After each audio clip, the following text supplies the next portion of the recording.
স্বামীর সামনে বসে কাজের মেয়েটি কি যেন করছে, দেখে মনে হচ্ছে তারা অবৈধ কিছু করছে আর তার স্বামী মজা নিচ্ছে। কাজল রুমে ঢুকতেই দরজায় লাগিয়ে এই অবস্থায় দুজনকে দেখে কিছু না বলে চলে আসে, কারণ সে অন্য সুযোগের অপেক্ষায় ছিল। কাজল চলে যাওয়ার পর দেখা যায় কাজের মেয়ে জরিনা তার সাহেবের বেল্টের কড়া ঠিক করে দিচ্ছে, কিন্তু কাজল ঠিকই ভুল বুঝে সেখান থেকে চলে গেছে। ভাবি, আপনার স্বামী আপনার আড়ালে কাজের মেয়ের সাথে প্রতিদিন শারীরিক মেলামেশা করে। ফোনে অচেনা লোকটির কথায় চমকে গেলেন কাজল। কি বলছেন আপনি? আমার স্বামী জীবনেও এমনটা করতে পারে না, ওর উপর আমার সম্পূর্ণ বিশ্বাস আছে। আপনি যদি আমার কথা বিশ্বাস না করেন তাহলে কিছু করার নেই, তবে পরে আপনাকে কিন্তু খুব পস্তাতে হবে। এই বলে ফোন কেটে দিল অচেনা ব্যক্তিটি। কাজল ফোনে হ্যালো হ্যালো করতে থাকে। সে টেনশনে পড়ে গেল, কারণ এর আগেও এমন ঘটনা দেখেছে সে। আসলেই কি তাই? হলেও হতে পারে, কারণ ইদানিং রোহান এসো না, আজ না আমার খুব ইচ্ছা করছে। রোহান ঘুম ভাঙার কারণে নিজের ভেতর ডিস্টার্ব বোধ করে বলল, এত রাতে যদি তুমি এসব বিষয়ের জন্য আমাকে জোর দাও তাহলে আমার আগামীকালকে অফিস করতে হবে না। আমি তো ঘুমানোর আগে চেয়েছি,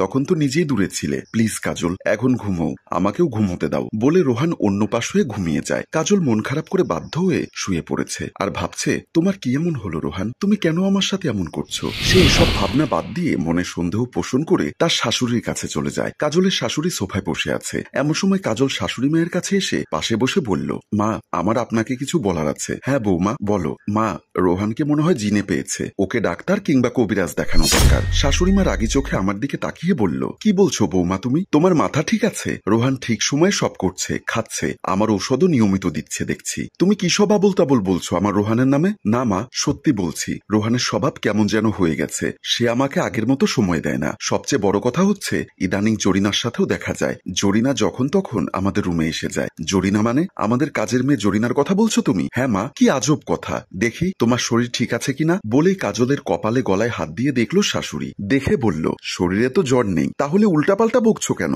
মনে হচ্ছে তোমাকেই জিনে পেয়েছে, কালকে ডাক্তারের কাছে নিয়ে যেতে হবে। রোহান জরিনাকে নিজের ছোট বোনের মতো করে ভালোবাসে, এটা তুমিও জানো, আমিও জানি। তাহলে এসব বেকার কথা বলার মানে তো হয় না বৌমা। তুমি বরং একটু রেস্ট নাও, তাহলে শরীর ভালো হবে। আর হ্যাঁ, রোহানকে এসব বলো না ভুলেও, এতে হিতে বিপরীত হতে পারে। কাজল শাশুড়ির কথা শুনে হা হয়ে আছে। কাজল নিজের রুমে এসে খাটে আধ হেলান দিয়ে ভাবছে, না, এটাকে এভাবে ছাড়া যাবে না, যে কোনো একটা কিছু বের করতেই হবে। আমি হাতে নাতে ধরবো রোহানকে। আমাকে ফাঁকি দিয়ে কাজের মেয়ের সাথে লটর পটর করা, তোমাকে যোগ্য শাস্তি পেতেই হবে রোহান। এমন সময় কাজের মেয়ে জরিনা হাতে কফি নিয়ে এসে বলল, আপামনি, আপনার কফি। কফিটা নিয়ে কাজল জরিনার দিকে হা করে তাকিয়ে আছে। কি দেখছেন আপামনি? না কিছু না, বলছি আপামনি, বড় সাহেব কখন আসবেন? এতক্ষণ তো দেরি করেন না উনি। কাজলের এরকম কথা জরিনার মুখে শুনে আমতা আমতা করে বলল, তোর বড় সাহেব কখন আসবে সেটা দিয়ে তুই কি করবি? আপামনি, আপনাকে বললে আপনি আবার রেগে যাবেন, তাই বলছি সেটা আমার আর বড় সাহেবের ভেতর থাকুক। মানে তুই কি বলতে চাস? আমাকে বলবি নাকি বলবি না সেটা বল। না আপামনি, তেমন কিছু না,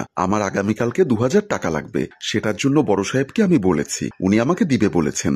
আচ্ছা ঠিক আছে, তুই যা। জরিনা রুম থেকে বের হয়ে যায়। কাজল আবার টেনশনে পড়ে গেছে। এটা কি শুধু টাকার ব্যাপার নাকি অন্য কিছু? জরিনার কথা কেমন জানি উল্টাপাল্টা মনে হচ্ছে। পরদিন কাজল কাজের মেয়ে জরিনাকে দরজার সামনে এনে বলল, তুই তাহলে যা, 2 দিন থেকে আসিস, কতদিন ধরে তোদের বাড়িতে যাস না। জরিনা বেশ খুশি হয়ে বলল, আপামনি, আপনি এতটা ভালো হয়ে যাবেন আমি ভাবিনি। আমাকে কত দেখতে পারেন, অথচ আমি সবসময় আপনাকে খারাপ মনে করতাম। আমাকে ক্ষমা করবেন আপামনি। তার মানে তুই বলতে চাচ্ছিস আমি এতদিন খারাপ ছিলাম? না আপামনি, সেটা বলিনি। বলছি আগে তো ছুটি চাইলে দিতেন না, আপনার সময় কাটবে না বলে আমাকে কোথাও যেতে দেন না, আপনার পাশেই রেখে দিতেন। তা ঠিক আছে, কিন্তু আমি এখন ভাবছি তুইও তো মানুষ, তোরও তো সাদাল্লাদ আছে। আপামনি, বড় সাহেব কিছু মনে করবেন না তো আবার? না হয় উনি আসলে ওনার সাথে কথা বলে যাই, যদি জিজ্ঞাসা করে কি বলবেন তাই আর কি। কাজল ধমক দিয়ে বলল, তোর বড় সাহেবকে নিয়ে এত চিন্তা কেন তোর? যা বলার আমি তোর বড় সাহেবকে বলে দিব। ঠিক আছে আপামনি, আসি তাহলে। যা, দেখে শুনে যাস, গিয়ে কল দিস, আপাতত কাউকে কিচ্ছু বলিস না। ঠিক আছে বলে সালাম দিয়ে জরিনা বের হয়ে গেল।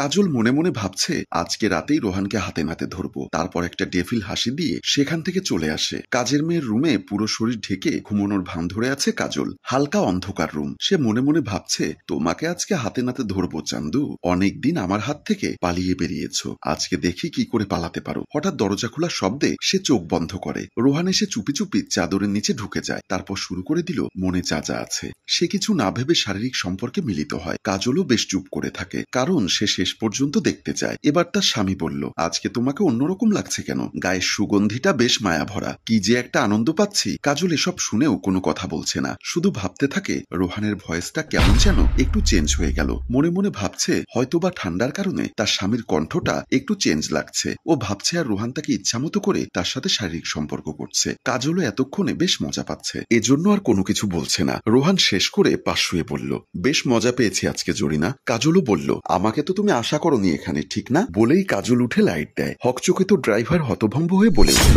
না ম্যাডাম, সত্যি আশা করিনি।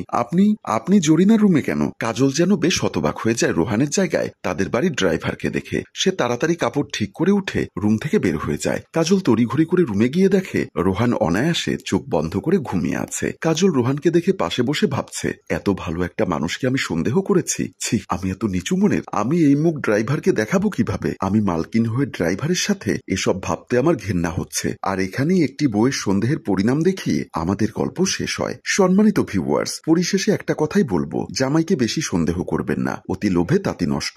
বেশি চালাকি করতে যাবেন না, তাহলে নিশ্চিত ধরা খাবেন। তাই সাবধান। গল্পটির ভাবনা ও পরিচালনায় হাশেম রাজু, চিত্রগ্রহণ শিহাব ও প্রযোজনায় মঞ্জুর মোর্শেদ মিউজিক প্লাস। গল্পটি ভালো লাগলে লাইক, কমেন্ট ও শেয়ার করে অন্যকে দেখার সুযোগ করে দিন। ধন্যবাদ।